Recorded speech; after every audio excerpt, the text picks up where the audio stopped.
قليلا لأنه يصادف بعد عدة أيام ذكرى النكبة الفلسطينية في 15 مايو.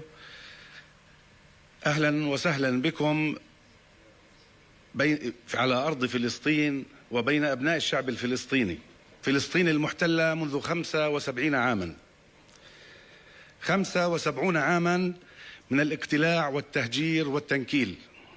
أهلا بكم في دولة فلسطين المحتلة منذ أكثر من 75 عاما، والتي قدمت قيادة هذا الشعب أكبر تنازل في تاريخ الدول المحتلة، بأن تنازلت عن 80%، وهذا من أجل السلام، عن 80% من مساحة فلسطين، واعترفت بدولة إسرائيل، وقبلت قيادة الشعب الفلسطيني بأن تكون نصف العاصمة، نصف مدينة القدس لها،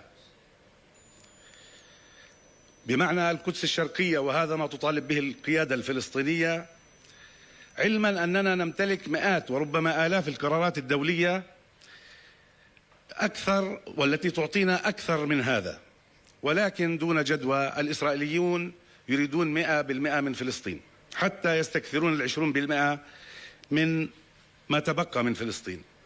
أيها السادة، العالم أجمع بما فيهم أمريكا وأوروبا أيدوا ودعموا قرار حل الدولتين، والعالم أجمع يعترف بدولة إسرائيل ولا يعترف، ليس كل العالم طبعا، هناك دول اعترفت بالدولة الفلسطينية ولا يعترف الكثير من الدول بالدولة الفلسطينية. وهنا بودي أن أشير إلى مبادرة من بلدية جنفيلييه، نطقتها بشكل سليم، جنفيلييه الفرنسية، التي اعترفت بالدولة الفلسطينية في خطوة رمزية، ولكنها عنت لنا الكثير.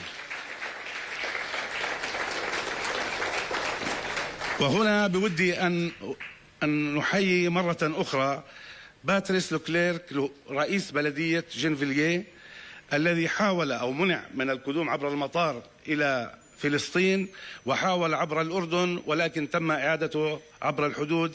فتحية لرئيس بلدية جنفيلييه.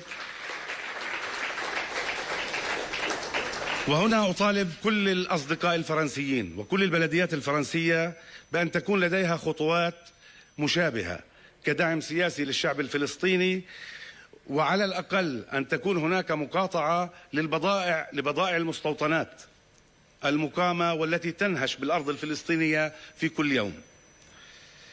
أعزائي، في هذا السياق وفي سياق الاحتلال وجدت البلديات الفلسطينية، وفي هذه الظروف نحن نعمل في ظروف مستحيلة من الناحية المالية والأمنية والسياسية، وقد تعرضت البلديات، وأعني البلديات لا أتحدث عن المواطنين، تعرضت للكثير من التعسف والتنكيل، ووصلت إلى القتل أحيانا لبعض رؤساء البلديات.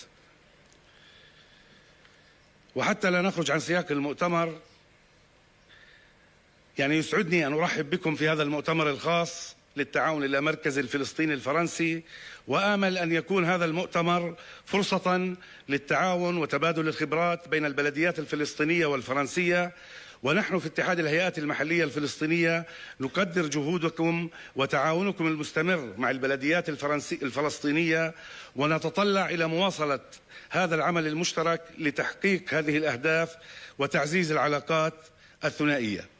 السادة الحضور، إن عقد هذا المؤتمر على الأراضي الفلسطينية يعبر عن مدى دفء العلاقات الشعبية الفلسطينية الفرنسية، وربما اطلعتم في الجلسات الصباحية في العرض الذي قدمته مؤسسة أوتشا وغيره من العروض، وعبر علاقاتكم مع البلديات ربما اطلعتم على عما تقدمه البلديات الفلسطينية من جهود وتجتهد في مواكبة قضايا عالمية، من محاولات لمعالجة مثلا قضايا التغير المناخي والبيئة، ودورها في دعم الفئات المهمشة ودعم المرأة والشباب والرياضة والثقافة والتنمية.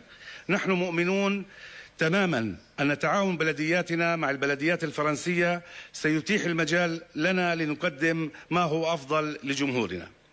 السادة الحضور، نحن نؤمن بأن الشراكة القوية بين البلديات الفرنسية والفلسطينية هي أساسا لتحقيق التنمية والازدهار، كما نؤكد على تعزيز هذا التبادل عبر هذا المؤتمر وغيره من الفعاليات. أخيرا بودي أن أقدم شكري لوزارة الحكم المحلي وطواقمها لمتابعتها ومشاركتها لنا، ورسالة شكر وتقدير ومحبة لبلدية رام الله لاستضافتها لفعاليات هذا المؤتمر. الشكر للأعزاء في اتحاد البلديات الفلسطينية زميل عبد الله وباقي الزملاء على ما بذلوه من جهد في الإعداد لهذا المؤتمر. الزملاء في شبكة التعاون المركزي لكم الشكر والتحية، وأنتم ضيوفنا سعادة رؤساء البلديات الفرنسية حللتم أهلا، وأشكر حضوركم البهي في فلسطين. شكرا لكم.